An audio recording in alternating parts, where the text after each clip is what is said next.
Hi, this is Free Thinking Through the Fourth Turning. My name is Sasha Stone.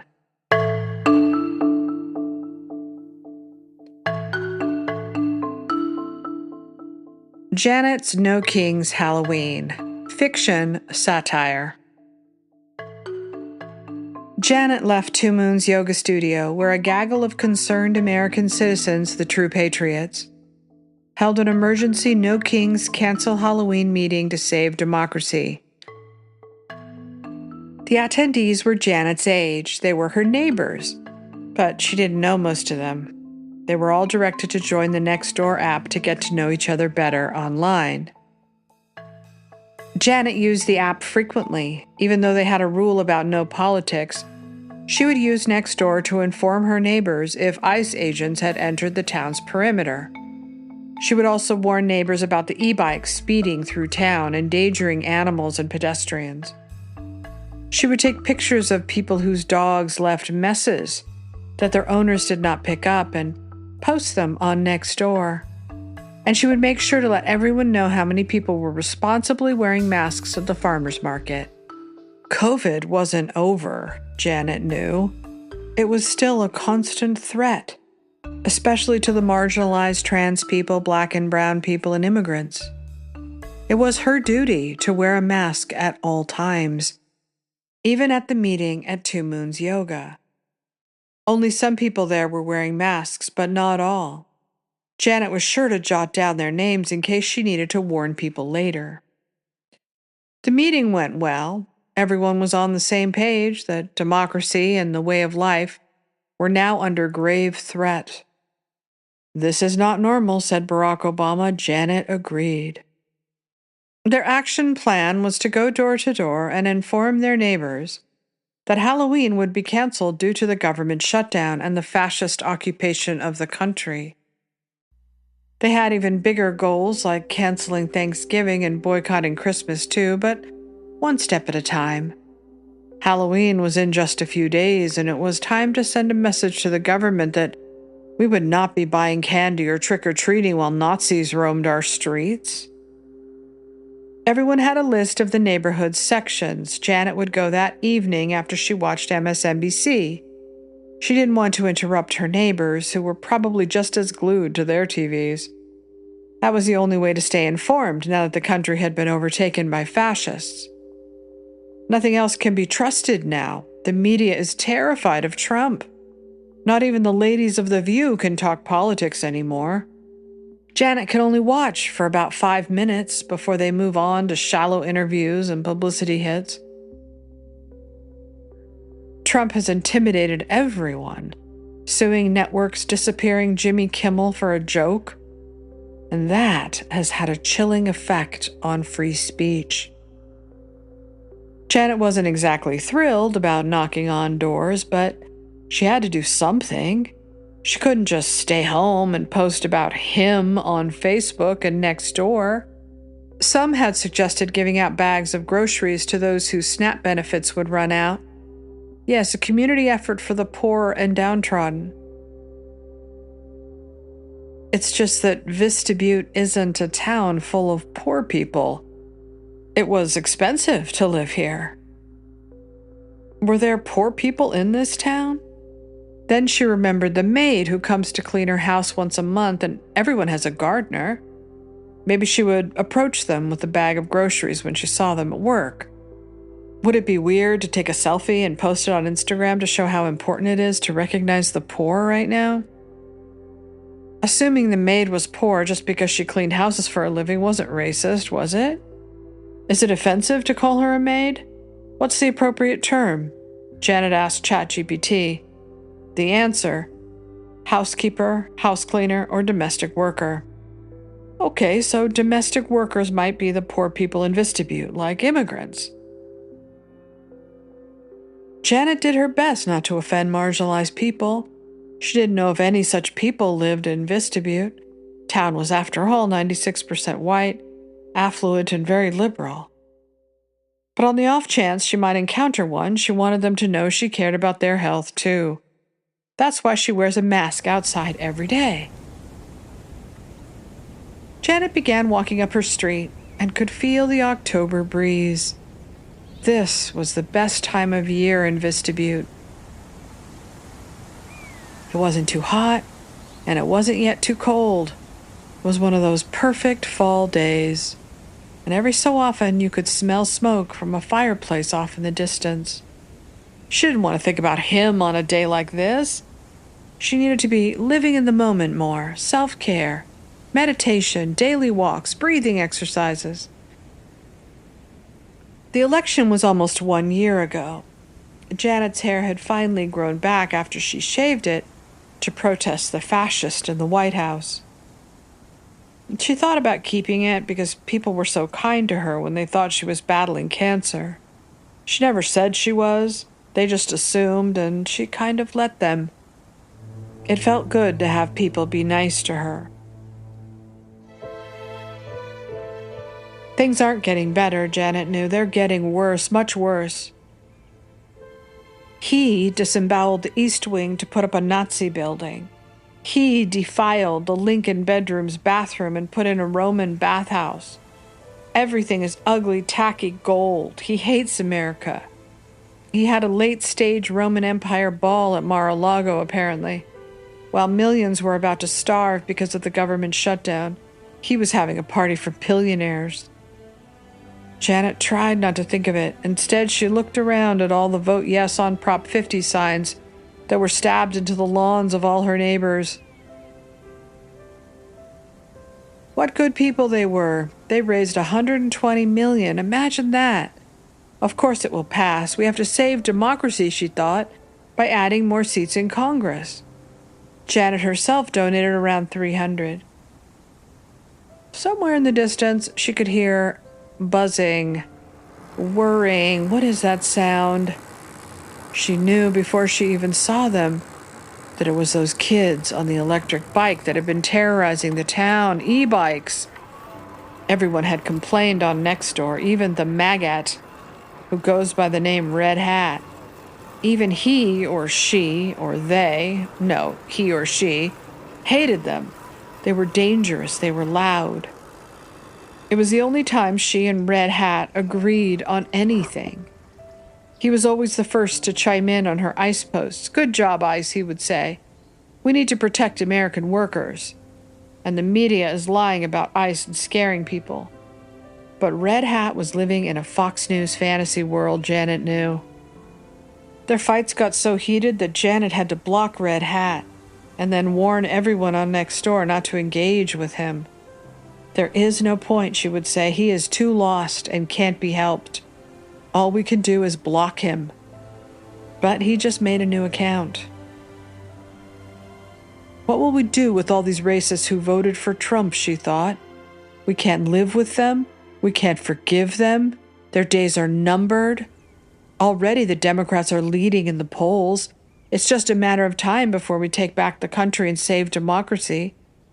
But what to do with all those bad people? Janet didn't know, but she hoped someone did.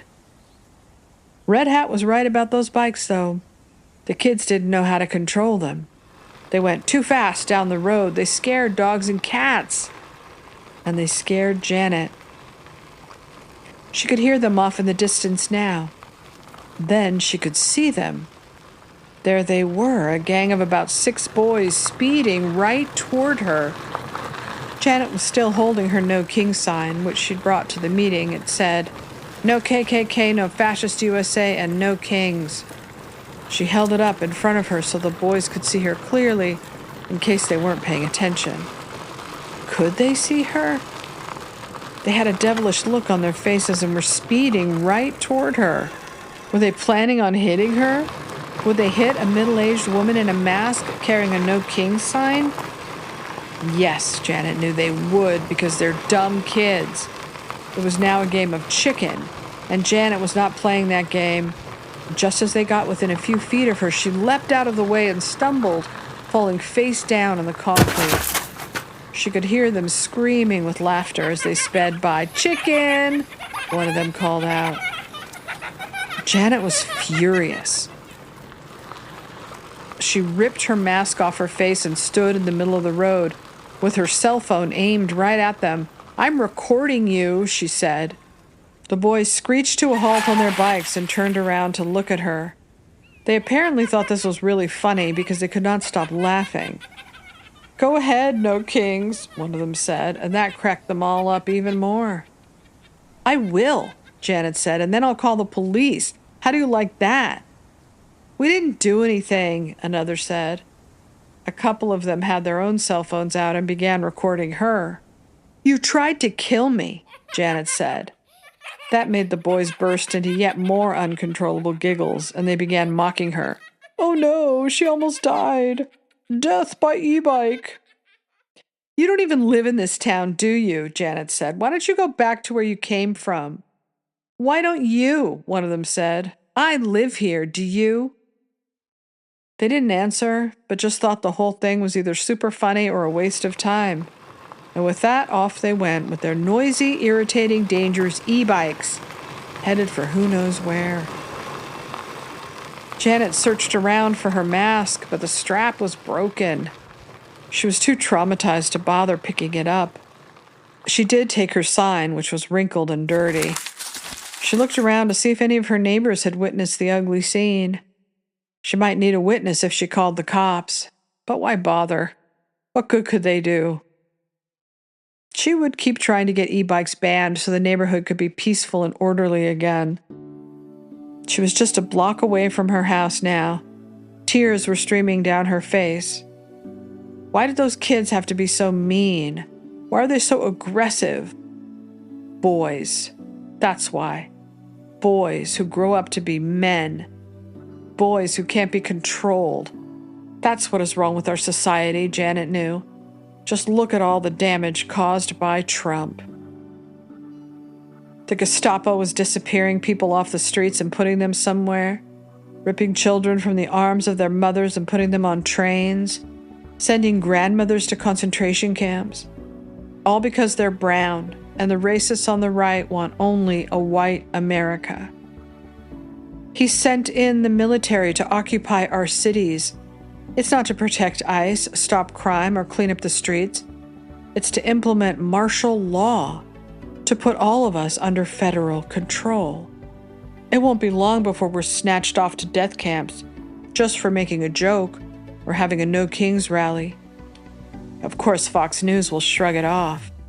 That's how the Holocaust happened. The good Germans did nothing. Janet finally got home and flopped down on the couch. That was too much activity for someone who never left the house. She closed her eyes to take a quick nap before checking social media. And just as Janet was drifting off, she heard her phone ping. Someone had texted her. She glanced down and saw it was the woman who organized the Cancel Halloween meeting. The message said, "Call me. It's urgent." Janet's first instinct was not to call her back, to pretend she didn't get the message or that she slept through it. Whatever it was that was urgent, Janet didn't want to know. But she picked up her phone and called anyway. "Kim?" "Hi, Janet. Thanks for calling." "Yes, Kim, how are you?" Janet was trying to counter Kim's panic with calm. "I'm okay. Have you looked at Facebook?" "No, I just got home. I was about to work out." "You should probably check it now. Did you tell an immigrant and a mixed-race child that they didn't belong in this town and to go back to where they came from?" A cold chill ran down Janet's spine. Her palms began to sweat. She could see the scene play out in her mind, the cell phones recording her as she said those exact words. But go back to where they came from just meant whatever town they lived in that wasn't Vista Butte. "Well, I didn't say that exactly," Janet said. "That's what it looks like in that viral video." "There's a viral video? It just happened like 15 minutes ago." "So it did happen." "Well, I mean, they tried to kill me." "You're a white woman, Janet." "And what's that supposed to mean?" "One of those kids was mixed race." "They all looked white to me," Janet said. one kid's stepfather is black, apparently. Stepfather? So that's not his biological father, Kim. And what is he, like the only black person in Vista Butte? Well, I'm just telling you what is happening online right now. You should go look. And I think given the anger and tension around this, it's best that you do not go door to door or engage with anyone on behalf of our group. And with that, Kim hung up the phone without even saying goodbye. Janet sat there, stunned. One of those boys was a migrant child, a brown child, and she told him to go back to where he came from, and a mixed-race child. In a town that's 96% white. Her phone was pinging with NextDoor notifications. She checked there first. There was a whole thread about her. The so-called racist video was now playing on the app. There was Janet screaming at the kids, "Go back to where you came from!" It was filmed from a different perspective, though.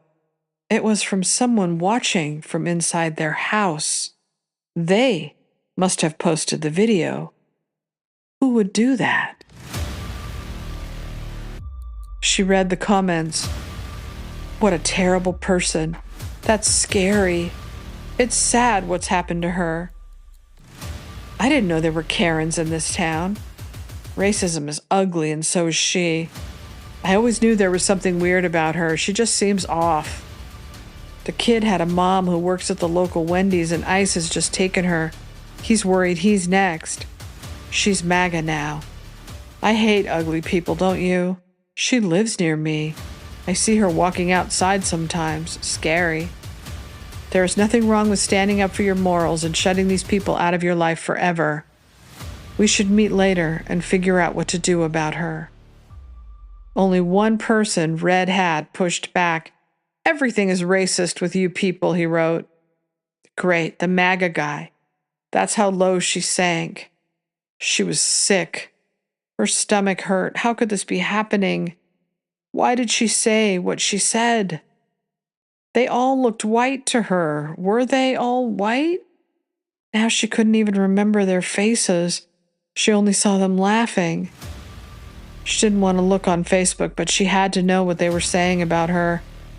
There were dozens of posts on her wall, calling her the worst name she'd ever heard in her life. There were lengthy posts from people she only knew online, explaining why they were walking away and unfriending her. It's a matter of morality, they would explain, of decency. She is toxic, one said. She needs help, said another. Some people can't be helped, said her old co-worker from years ago. Racism is a disease, said one of the women from the No Kings protest. Racist? Janet was starting to get angry now. She wasn't racist. She did everything she could not to be racist. She was careful never to say the wrong word. She wanted only the best for all the marginalized groups. She hated white people. She knew they were the colonizers and the oppressors.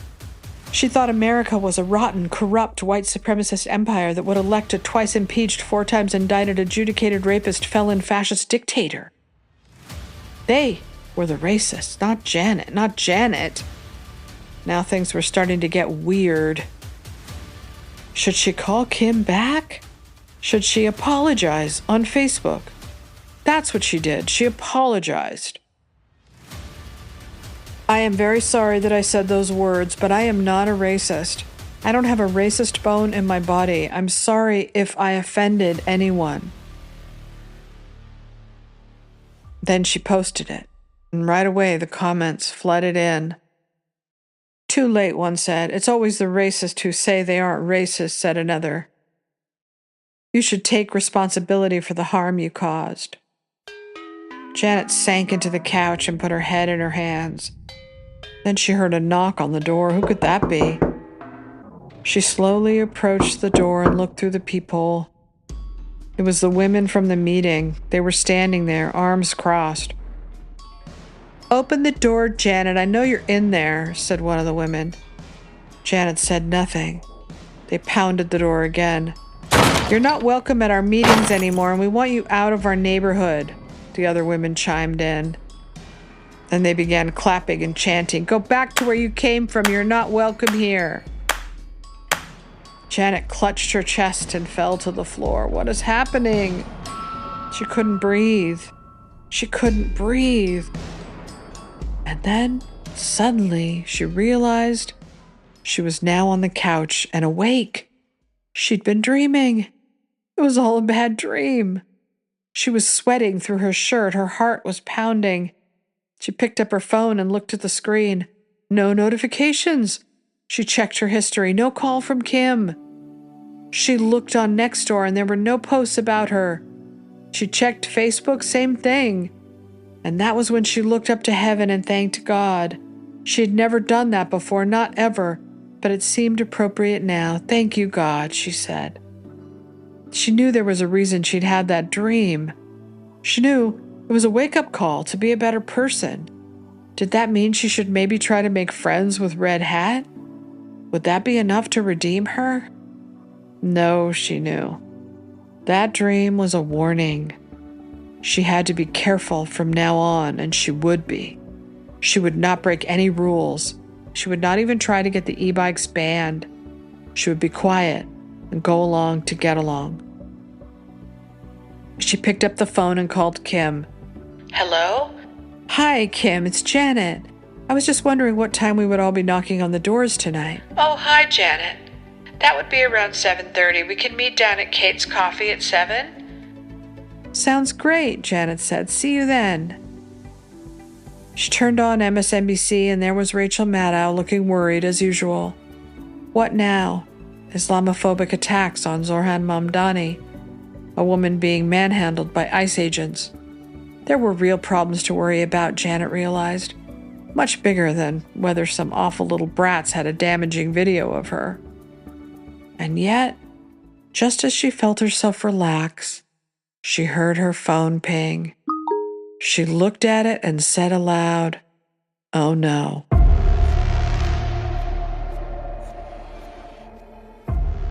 Thank you for listening to my podcast, sashastone.com. If you haven't heard the first two parts of this series on Janet, fiction, satire, you can find those on the main page. And if you like my work, please consider becoming a paid subscriber, or there's a tip jar on the main page if you feel like leaving a tip. Hope you had a great weekend, and remember, to thine own self be true. When I look out my window, what do you think I see? And when I look in my window, there's so many different people to be, that it's strange. It sure is strange. You gotta pick up every stitch, yeah.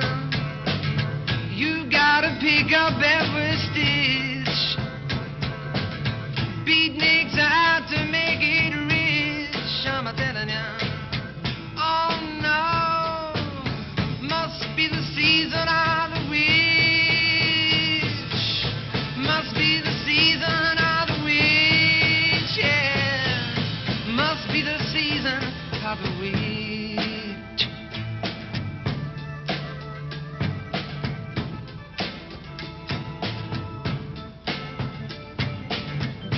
When I look over my shoulder,